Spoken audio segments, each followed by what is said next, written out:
The Shashanka redemption এটি এমন একটি মুভি যার আইএমডিবি রেটিং বিশ্বের সব মুভি থেকে বেশি। 9.3 আউট অফ 10 আইএমডিবি রেটিং নিয়ে 1994 সাল থেকে বর্তমান পর্যন্ত এই মুভিটি সবার শীর্ষে অবস্থান করছে। মুভিটি স্টিফেন কিং এর উপন্যাস রিটা হেওয়ার্থ এবং শশাঙ্ক রিডেম্পশন অবলম্বনে নির্মিত। এই মুভিটি 7টা বিভাগে অস্কার সহ আরও 21টা গুরুত্বপূর্ণ পুরস্কার জিতেছিল। অন্যতম একটা সেরা রোমাঞ্চকর কাহিনী নিয়ে নির্মিত মুভিটিতে কিভাবে মানুষের ধৈর্য, মনোবল আর জেদ মানুষকে কঠিনতম পরিস্থিতি থেকে কিভাবে বের করতে পারে তা ফুটিয়ে তোলা হয়েছে। তো আর কথা না বাড়িয়ে গল্পে চলে যাওয়া যাক। সিনেমার শুরুতে একটা লোককে গাড়িতে বসে একটি বন্দুকে গুলি লোড করতে দেখা যায়। এই লোকটির নাম ছিল অ্যান্ডি ডুফ্রেন। এই অ্যান্ডি ডুফ্রেন গল্পের সবচেয়ে গুরুত্বপূর্ণ চরিত্র।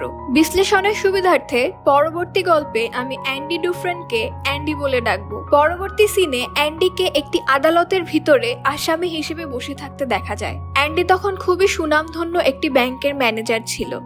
অ্যান্ডির বিরুদ্ধে অভিযোগ ওঠে সে তার স্ত্রীর প্রেমিক এবং তার স্ত্রীকে নিজের ব্যবহৃত বন্দুকের মাধ্যমে গুলি করে হত্যা করে। ঠিক এই কারণে এই মুহূর্তে আদালতে তার বিচার চলছে। অ্যান্ডি ব্যস্ততার কারণে নিজের পরিবারকে খুব একটা বেশি সময় দিতে পারত না, তাই তার স্ত্রী নিজের বেশিরভাগ সময় নিজের প্রেমিকের সাথে কাটাতো। ব্যাপারটা অ্যান্ডি একদমই পছন্দ করত না, তাই সে এক রাতে ঠিক করে নিজের স্ত্রী এবং তার প্রেমিককে গুলি করে হত্যা করবে। কিন্তু কোনো একটি বিষয় চিন্তা করে তার রাগ কমে যায় এবং হত্যা না করেই সে ওই স্থান থেকে চলে আসে। কিন্তু রহস্যজনকভাবে ওই রাতেই অন্য কেউ তার স্ত্রী এবং তার প্রেমিককে গুলি করে হত্যা করে। আর এই ঘটনার পর থেকে আদালতে বসে থাকা সবার মনে হয় অ্যান্ডিই আসল খুনি। যদিও আদালতে আসার পর অ্যান্ডি সবাইকে বলছিল সে খুনটা করেনি, সে পুরোপুরি নির্দোষ। ব্যাপারটা একদমই কাকতালীয়। যেহেতু সকল তথ্য প্রমাণ অ্যান্ডির বিরুদ্ধেই ছিল, সেই কারণে অ্যান্ডির কোনো কথা কেউই বিশ্বাস করছিল না। তাই আদালত থেকে সকল তথ্য প্রমাণের উপর ভিত্তি করে অ্যান্ডির আজীবন কারাদণ্ডের রায় দেওয়া হয়, যার মানে তাকে তার বাকি জীবনটি জেলের 4 দেওয়ালের মধ্যেই কাটাতে হবে। তার পরবর্তী দিন অ্যান্ডি সহ আরো বেশ কিছু আসামিকে প্রিজন ভ্যানে করে শশাঙ্ক স্টেট প্রিজন জেলে নিয়ে আসা হয়। এই শশাঙ্ক স্টেট প্রিজন ছিল তৎকালীন সময়ের অন্যতম সুরক্ষিত একটি জেল। আজ পর্যন্ত কোনো কয়েদি এই জেল থেকে পালাতে সক্ষম হয়নি। এই জেলের প্রত্যেকটি কয়েদিকেই এই জেলে বহু বছর ধরে আটকে রাখা হতো। অনেক কয়েদি তো এই জেলে 30-40 এমনকি 50 বছর ধরে আটকে আছে। কোনো কয়েদি একবার এই জেলে ঢুকলে তার পক্ষে এখান থেকে বের হওয়া একদমই অসম্ভব ছিল। এখন অ্যান্ডি এবং বাকি সমস্ত আসামিকে জেলের ভেতর প্রবেশ করানো হচ্ছিল। তখন জেলের ভেতরে থাকা বাকি সমস্ত কয়েদিরা নিজেদের মধ্যে বাজি ধরতে শুরু করে। ওরা বেশ কিছু সিগারেট বাজি ধরেছিল জেলের মধ্যে আসা এই সমস্ত নতুন কয়েদিদের মধ্যে থেকে কে সবার আগে কাঁদবে। আর এখানেই আমরা রেড নামক একটি কয়েদিকে দেখতে পাই। রেডের একটি বিশেষ ক্ষমতা ছিল, ও জেলের বাইরে থেকে কয়েদিদের প্রয়োজনীয় যে কোনো জিনিস জেলের ভেতরে নিয়ে আসতে পারত। চোরাই পথে এই জিনিসগুলোকে জেলের ভিতরে নিয়ে আসার জন্য ও সামান্য কিছু ডলার কমিশন নিত। রেড বিগত 20 বছর ধরে এই জেলেই সাজা খাটছে, আর আজ একটা ট্রায়ালের পর ওকে এই জেল থেকে ছেড়ে দেওয়ার কথা ছিল। এই ট্রায়াল চলাকালীন রেডকে বেশ কিছু প্রশ্ন করা হয়, কিন্তু রেড প্রশ্নগুলোর সঠিকভাবে উত্তর দিতে পারে না, যে কারণে ওকে আরো 10 বছরের জন্য এই জেলে আটকে রাখা হয়। আর এই জিনিসটা এই জেলের প্রত্যেকটা কয়েদিদের সাথেই হতো।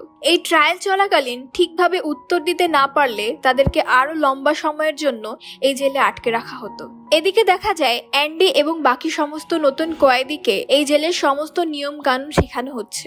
যিনি এই জেলের প্রধান দায়িত্বে ছিলেন তার নাম হলো নর্টন। এখন নর্টন সবাইকে বলে, আমি চাই আমার জেলের প্রত্যেকটি কয়েদি ঈশ্বরকে সম্মান করে এবং তারা যেন আমাদের প্রত্যেকটি কথা মেনে চলে। আসলে মিস্টার নর্টন সব সময় বাইবেল পড়তেন, আর উনি চাইতেন এই জেলের প্রত্যেকটি কয়েদি যেন বাইবেল অনুসরণ করে চলে। এরপর প্রত্যেকটি নতুন কয়েদিকেই জেলের পোশাক পরিয়ে তাদের নিজেদের সেলে নিয়ে যাওয়া হয়। জেলের ভেতরে আসার পর এই জেলের পরিবেশ আর এখানকার নিয়ম কানুন দেখে নতুন কয়েদিরা খুবই ভয়ের মধ্যে ছিল।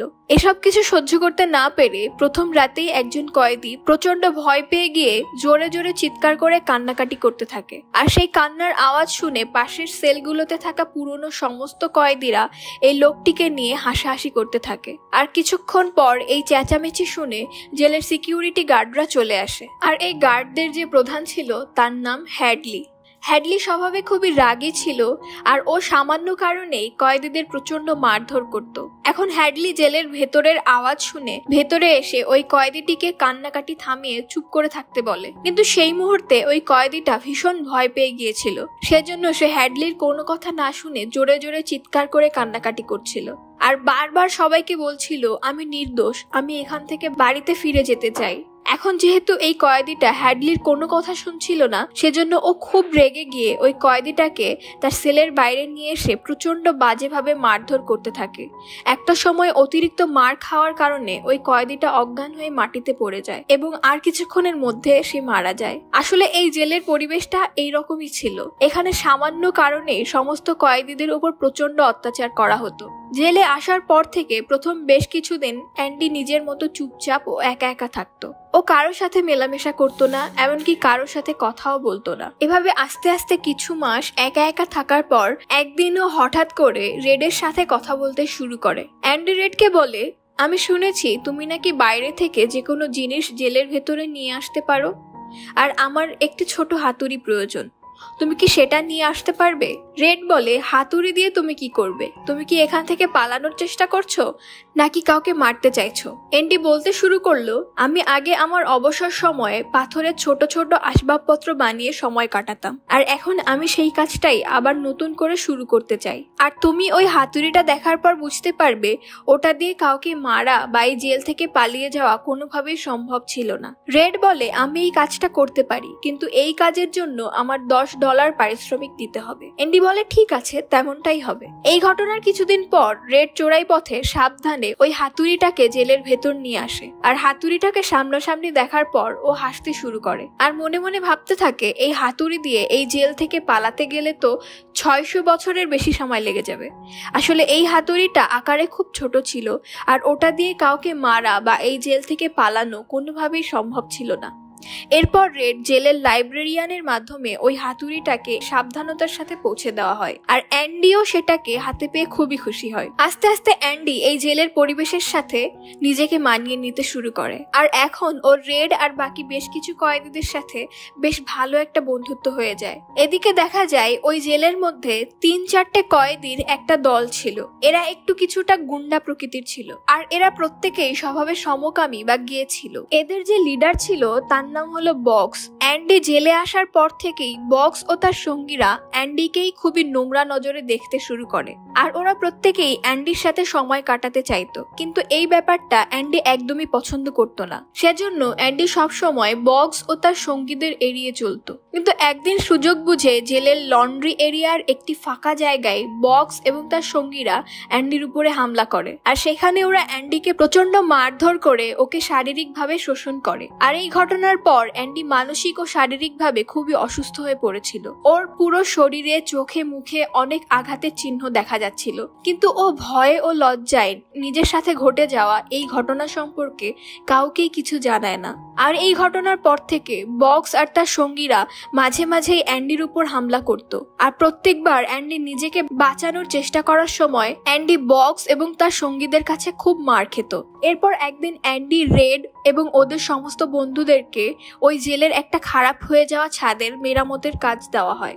এরপর সবাই যখন ওই ছাদের উপর কাজ করছিল, তখন পাশ থেকে বেশ কিছু গার্ড নিজেদের মধ্যে কথা বলছিল।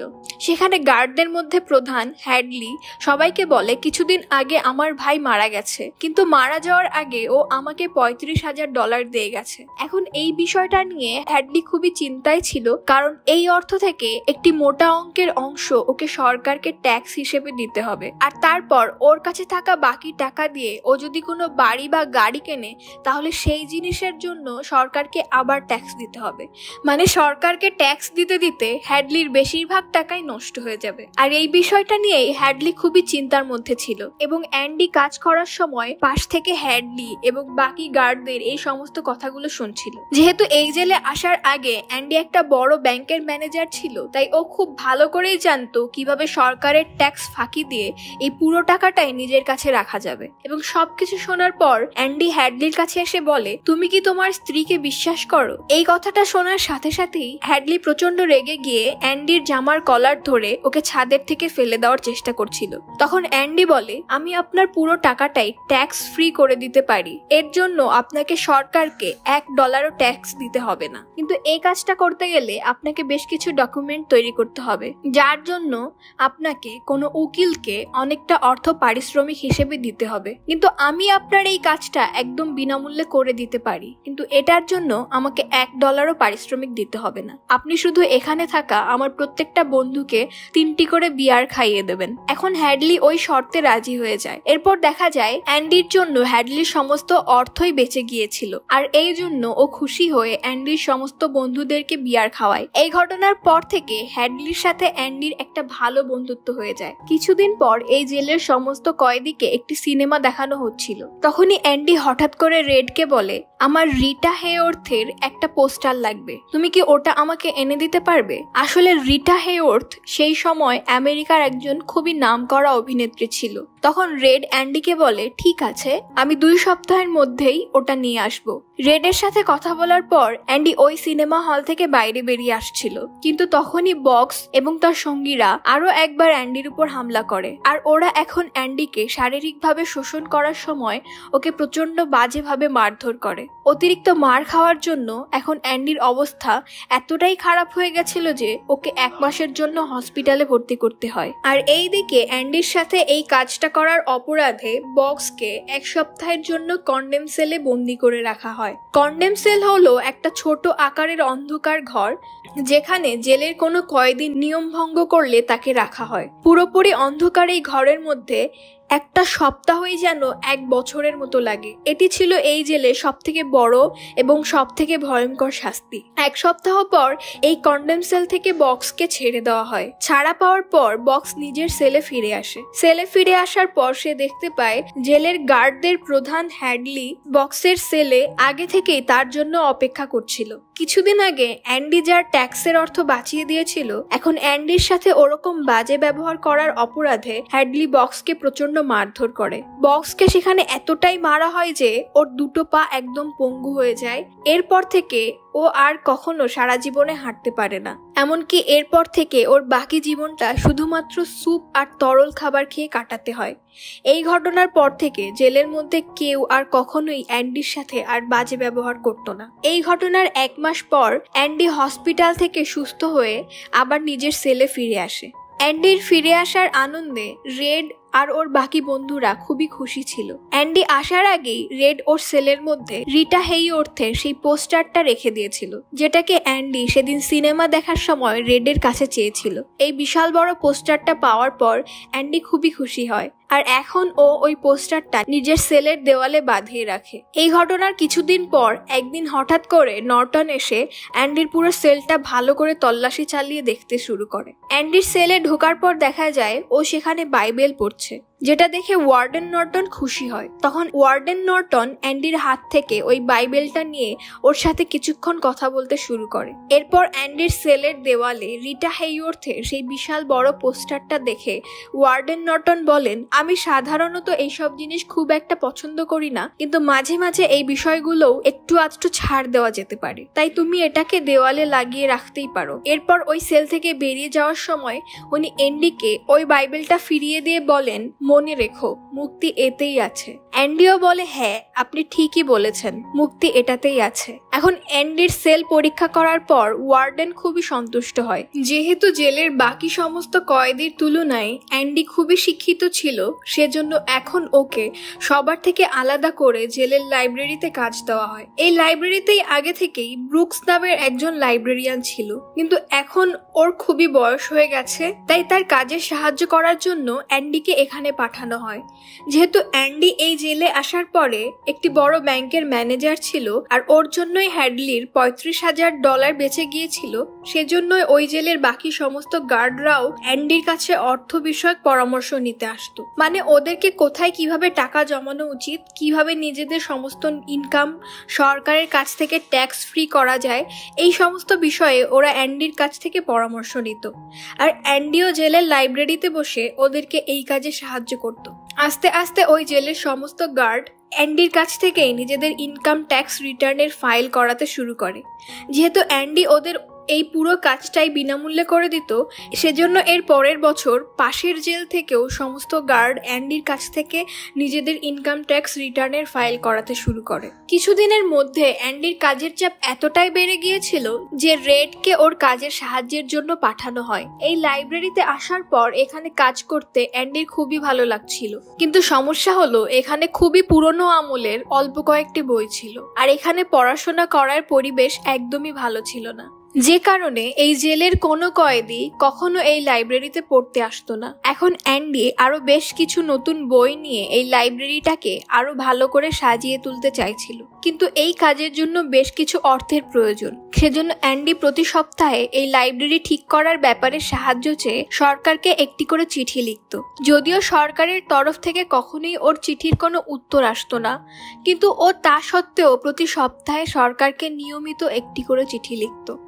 এইভাবে একটানা 6 বছর ধরে এইভাবে চিঠি লেখার পর ও অবশেষে সরকারের তরফ থেকে $200 সাহায্য পায়, আর সেই একই সাথে শহরের অন্যান্য বেশ কিছু লাইব্রেরি থেকে ওকে অনেকগুলো পুরনো বই পাঠানো হয়।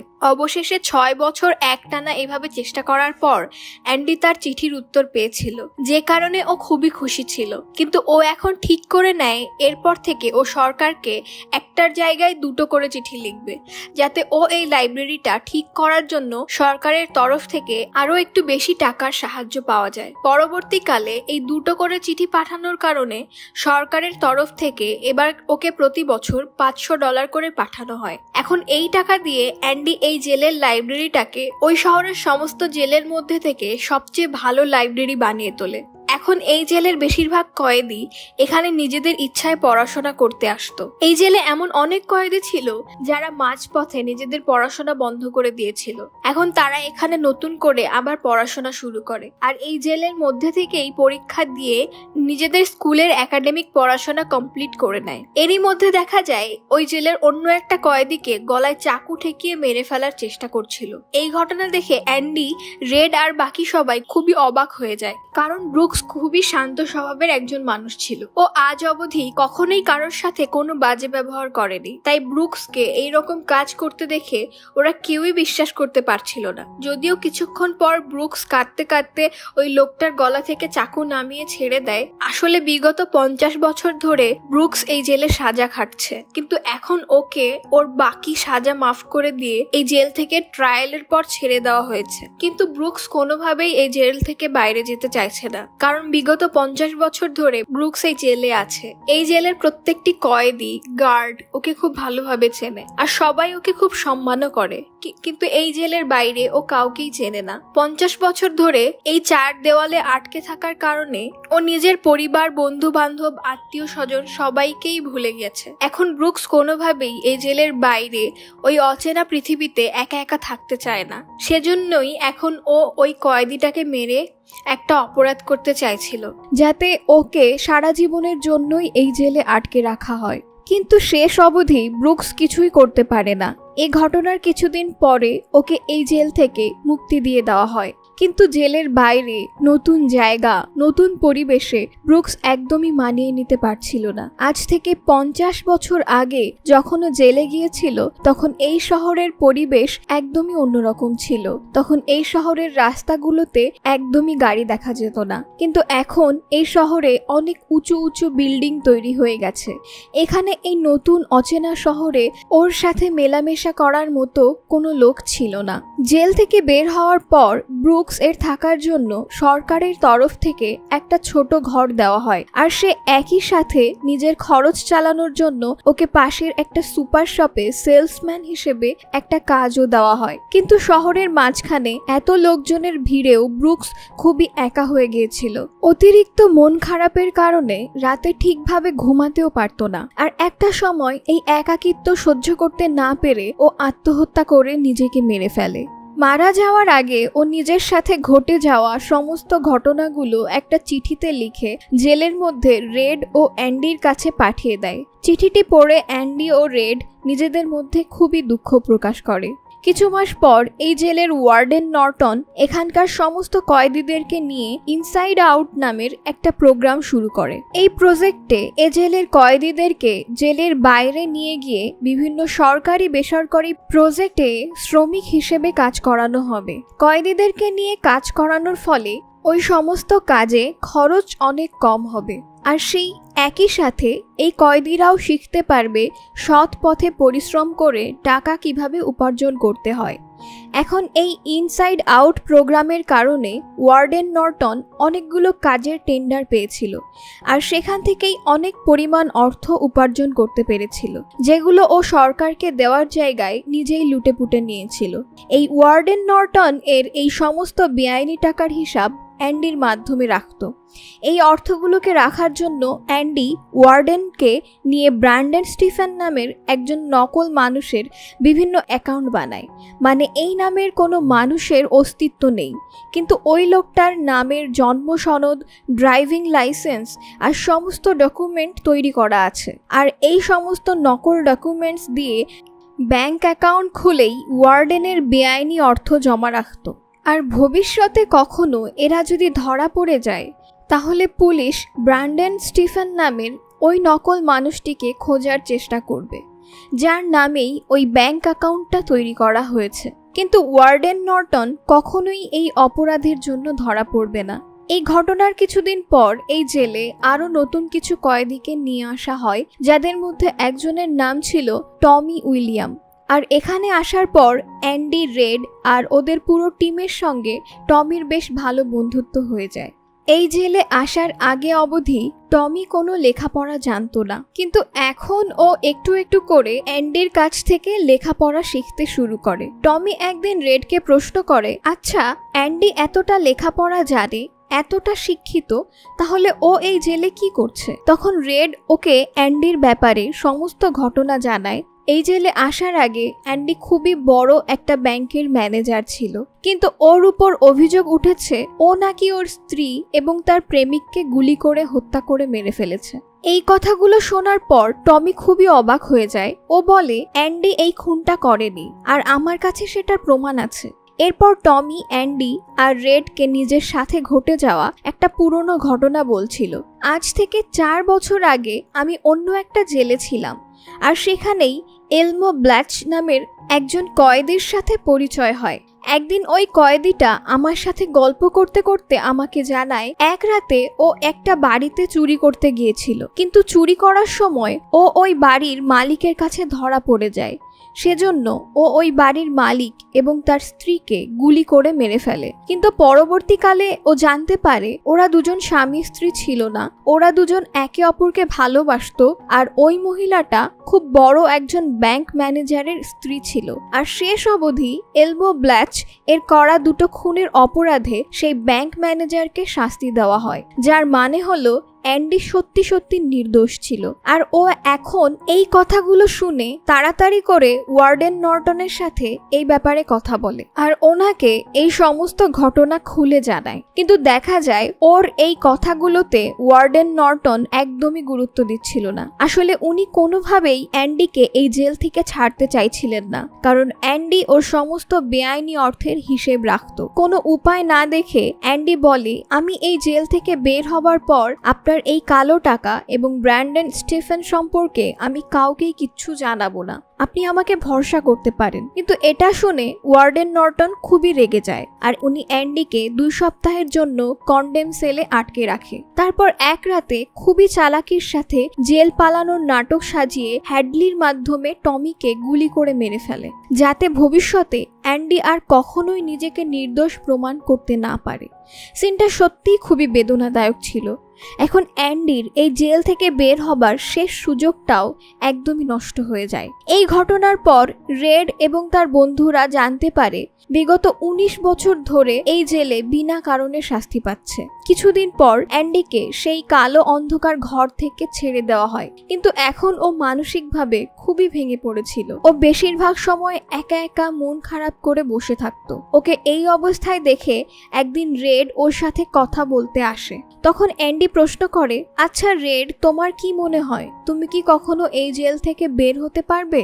রেড বলে, যখন আমার বয়স হয়ে যাবে, আমার শরীরে তেমন কোনো শক্তি থাকবে না, তখন হয়তো এরা আমাকে ব্রুকসের মতোই ছেড়ে দেবে। অ্যান্ডি বলে, আমি এই জেল থেকে বের হবার পর মেক্সিকো দেশের জিহুয়াতানেজো নামের একটি শহরে যাব।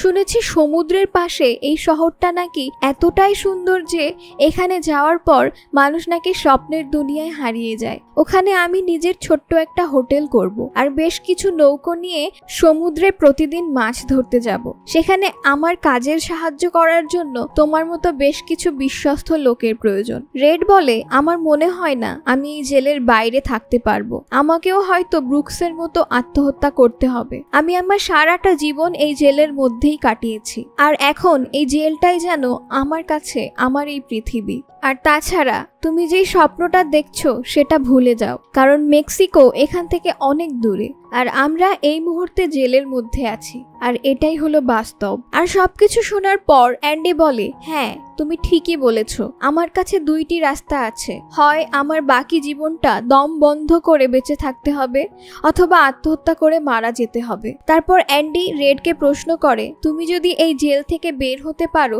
তাহলে আমার একটা কাজ করে দেবে? রেড বলে, হ্যাঁ অবশ্যই করব, তুমি বলো কি করতে হবে। শহর থেকে কিছুটা দূরে একটা বাস স্ট্যান্ডের পেছনে একটা বিশাল বড় ফাঁকা মাঠ আছে। ওই মাঠের শেষ প্রান্তে একটা বিশাল বড় গাছের নিচে পাথরের তৈরি একটা দেয়াল আছে।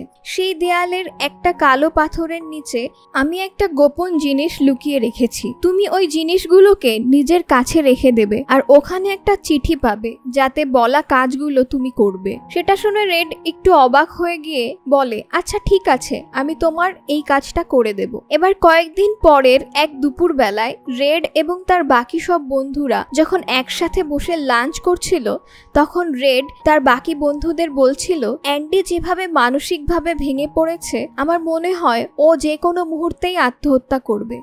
যেটা শোনার পর ওদের মধ্যে থেকে অন্য একটা বন্ধু বলে, এটা তুমি কি বলছো? আজ তো অ্যান্ডি আমার কাছ থেকে 6 ফুট লম্বা একটি দড়ি নিয়ে গেছে। এই কথাটা শোনার পর রেড সহ বাকি কয়েদি বন্ধুরা বেশ চিন্তায় পড়ে যায়। এদিকে দেখা যায় অ্যান্ডি প্রতিদিনের মতো ওয়ার্ডেন নর্টনের অফিসে বসে তার সমস্ত কালো টাকার হিসাব করছে। তারপর ওর সমস্ত হিসাবের কাগজপত্র ও ডায়েরি ওয়ার্ডেনের ঘরে একটি লকারের মধ্যে রেখে দেয়। এরপর ওয়ার্ডেন অ্যান্ডিকে নিজের বেশ কিছু জামা কাপড় দিয়ে বলে এগুলোকে ভালো করে কেচে পরিষ্কার করে দেবে, আর সেই একই সাথে নিজের একটা নোংরা জুতো দিয়ে বলে এটাকেও ভালোভাবে পালিশ করে রাখবে। আর এই কথা বলে ওয়ার্ডেন নর্টন ওখান থেকে বেরিয়ে যায়। এরপর অ্যান্ডি প্রতিদিনকার মতো আবার নিজের সেলে ফিরে আসে। কিন্তু সেই রাতে রেড অ্যান্ডিকে নিয়ে বেশ দুশ্চিন্তা করছিল। ওর মনে হতে থাকে আজ রাতে হয়তো অ্যান্ডি আত্মহত্যা করে মারা যাবে। এর পরের দিন সকালে যখন সমস্ত কয়েদিকে নিজেদের সেল থেকে বের করা হচ্ছিল, তখন দেখা যায় অ্যান্ডিকে গার্ডরা বারবার ডাকা সত্ত্বেও অ্যান্ডি নিজের সেল থেকে বের হচ্ছে না। যেটা দেখে রেড মনে করেছিল অ্যান্ডি হয়তো আত্মহত্যা করে মারা গেছে। এদিকে অনেক ডাকাডাকি করার পরেও গার্ডরা অ্যান্ডিকে বাইরে বের হতে না দেখে একজন গার্ড রেগে গিয়ে ওর সেলের মধ্যে চলে আসে। আর সেখানে আসার পরেই ওই গার্ড পুরোপুরি চমকে যায়, কারণ ওই সেলের মধ্যে অ্যান্ডি ছিল না, সেলটা পুরোপুরি ফাঁকা ছিল। এদিকে ওয়ার্ডেন নর্টন তার অফিসে জুতো পরার সময় দেখতে পায় আগের রাতে উনি অ্যান্ডিকে যে জুতো দুটো দিয়েছিলেন সেই বাক্সের মধ্যে নতুন জুতোর জায়গায় অ্যান্ডির দুটি পুরনো জুতো রাখা আছে। এখন বাইরে আসার পর ওয়ার্ডেন জানতে পারে অ্যান্ডি রাতারাতি এই জেল থেকে পালিয়ে গেছে, যেটা দেখে ওয়ার্ডেন নর্টন খুবই রেগে যান। এখন উনি সমস্ত গার্ডকে বলেন আমি এখনই অ্যান্ডিকে এই জেলের মধ্যে দেখতে চাই, তোমরা যেখান থেকে পারো অ্যান্ডিকে খুঁজে বের করো। আর এরপর ওয়ার্ডেন নর্টন রেডকে ধরে নিয়ে এসে প্রশ্ন করে তুমি তো অ্যান্ডির সব থেকে কাছের বন্ধু, তুমি বলো ও কোথায় গেছে? তখন রেড উত্তর দেয় আমি তো এই ব্যাপারে কিছুই জানি না। যেটা শুনে ওয়ার্ডেন নর্টন আরো বেশি রেগে যায়। অ্যান্ডির ঘরে বেশ কিছু ছোট ছোট পাথরের আসবাবপত্র ছিল, যেগুলোকে অ্যান্ডি নিজের হাতেই তৈরি করেছিল। এখন ওয়ার্ডেন নর্টন রেগে গিয়ে ওই পাথরগুলোকে জোরে জোরে এদিক ওদিক ছুঁড়তে শুরু করে, আর ওর মধ্যে থেকে একটা পাথর দেয়ালের দিকে ছুঁড়ে মারেন। যেখানে একটা মেয়ে অভিনেত্রীর পোস্টার লাগানো ছিল। দেখা যায় ওই পোস্টার ফুটো হয়ে পাথরের টুকরোটা ভেতরে ঢুকে গেছে, যেটা দেখে ওরা প্রত্যেকেই খুবই অবাক হয়ে যায়। এখন ওয়ার্ডেন নর্টন ওই পোস্টারটা রেগে মেগে দেয়াল থেকে ছিঁড়ে ফেলেন। এই পোস্টারটা দেওয়াল থেকে সরানোর পর দেখা যায় ওই পোস্টারের পেছনে দেয়ালের মধ্যে বিশাল বড় সুড়ঙ্গ খোদাই করা হয়েছে। আর এখন কারো বুঝতে বাকি নেই অ্যান্ডি এই সুড়ঙ্গ ব্যবহার করে এই জেল থেকে পালিয়ে গেছে। এরপর চারিদিকে তল্লাশি চালানো হয়, আর জেল থেকে কিছুটা দূরে একটি নর্দমার মধ্যে অ্যান্ডির বেশ কিছু পুরানো জামা কাপড় ও একটি ছোট হাতুড়ি খুঁজে পাওয়া যায়। আর এটা সেই হাতুড়ি ছিল যেটা আজ থেকে 20 বছর আগে রেড অ্যান্ডিকে দিয়েছিল। বিগত 20 বছর ধরে অ্যান্ডি একটু একটু করে এই হাতুড়ির সাহায্যেই নিজের সেলের দেয়ালের মধ্যে গর্ত করতে থাকে। আর ওই সুড়ঙ্গ করার ওখান থেকে যে মাটির টুকরো বের হতো ও সেগুলোকে প্রতিদিন সকালে নিজের পকেটের ভেতরে করে ধীরে ধীরে জেলের মাঠের মধ্যে ছড়িয়ে দিত। আর নিজের সেলের ভিতর সেই সুড়ঙ্গটাকে সিনেমার জনপ্রিয় অভিনেত্রীদের বড় বড় পোস্টার দিয়ে ঢেকে রাখত। এরপর ফ্ল্যাশব্যাকে দেখা যায় অ্যান্ডি যখন ওয়ার্ডেন নর্টনের অফিসে বসে হিসেবের কাজ করছিল, কাজ শেষ করে খুব চালাকির সাথে সুযোগ বুঝে হিসেবের ফাইল এবং ডায়েরিটাকে নিজের কাছে লুকিয়ে রেখে নিজের বাইবেলটা ওয়ার্ডেন নর্টনের লকারের মধ্যে রেখে দেয়। আর তারপর ওয়ার্ডেন নর্টন ওই ঘর থেকে বেরিয়ে যাওয়ার পর নিজের জামা কাপড়ের ভেতরে ওয়ার্ডেন নর্টনের এক সেট নতুন জামা কাপড় ঢুকিয়ে নেয় এবং নিজের জুতো খুলে ওয়ার্ডেন নর্টনের জুতো পরে নিজের সেলে ফিরে আসে। রাতে যখন সমস্ত আলো বন্ধ করে দেওয়া হয় তখন ও ওয়ার্ডেন নর্টনের কাছ থেকে আনা জামা কাপড় আর জুতোগুলোকে একটি পলিথিনের ভেতরে করে সেটার মুখ ভালো করে বন্ধ করে দেয়। তারপর সেই প্যাকেটকে দড়ি দিয়ে নিজের পায়ের সাথে বেঁধে নেয়। আর এই কারণেই ও আগের দিন ওর একটা কয়েদি বন্ধুর কাছ থেকে 6 ফুট লম্বা দড়ি নিয়ে এসেছিল। এখন এই জেল থেকে পালানোর জন্য অ্যান্ডিকে ওই সুড়ঙ্গ থেকে বেরিয়ে একটি নর্দমার পাইপ পাথরের সাহায্যে ভেঙে ওই নোংরা পাইপটার ভেতরে ঢুকতে হয়। এটা ওই জেলের সমস্ত বাথরুমের টয়লেটের পাইপ ছিল। এই নোংরা দুর্গন্ধযুক্ত পাইপের মধ্যে দিয়ে অ্যান্ডি 1 কিলোমিটার বা 5টা ফুটবল মাঠেরও বেশি পথ হামাগুড়ি দিয়ে অতিক্রম করে। আর অবশেষে ও সেই নোংরা পাইপ থেকে বেরিয়ে জেলের বাইরে অনেকটা দূরে একটা নর্দমার মধ্যে এসে পৌঁছায়। সেই সময় বাইরে প্রচণ্ড জোরে বৃষ্টি হচ্ছিল, আর এই বৃষ্টির মধ্যেই জেল থেকে নিয়ে আসা সাবানের মাধ্যমে গোসল করে অ্যান্ডি নিজের গায়ের সমস্ত নোংরা ধুয়ে ফেলে।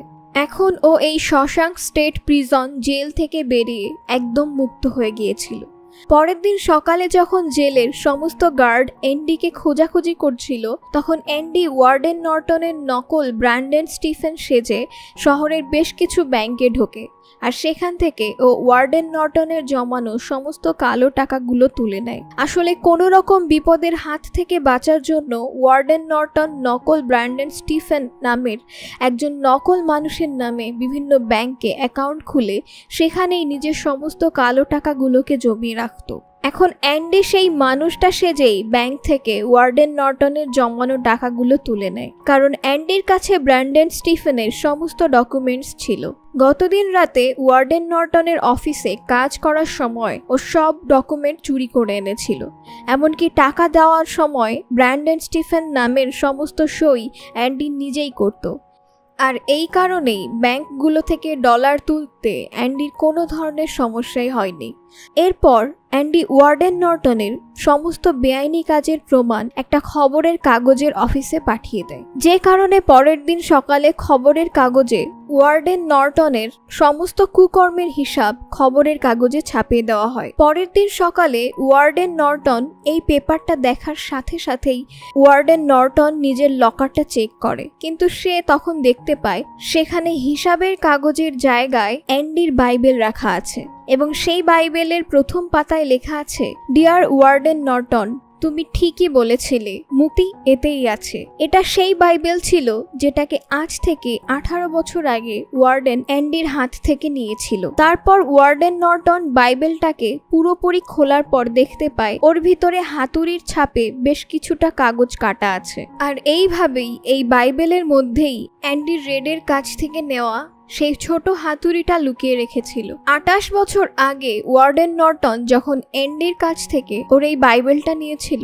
তখন এই হাতুড়িটা এই বাইবেলের মধ্যেই রাখা ছিল। আর সেই সময় ওয়ার্ডেন নর্টন যদি এই হাতুড়িটা খুঁজে পেত, তাহলে অ্যান্ডি কোনোভাবেই এই জেল থেকে পালাতে পারত না। আর শেষ অবধি বাইবেলের ভেতরে থাকা ওই হাতুড়িটার কারণেই অ্যান্ডি এই জেল থেকে নিজেকে মুক্ত করতে পেরেছিল। এখন এই সমস্ত ঘটনা ওয়ার্ডেন নর্টন উপলব্ধি করার পর একদমই হতভাগ হয়ে যান। এরপর ওয়ার্ডেনের সমস্ত বেআইনি কাজের প্রমাণ পেয়ে ওয়ার্ডেন নর্টনকে গ্রেফতার করার জন্য জেলে পুলিশ আসে।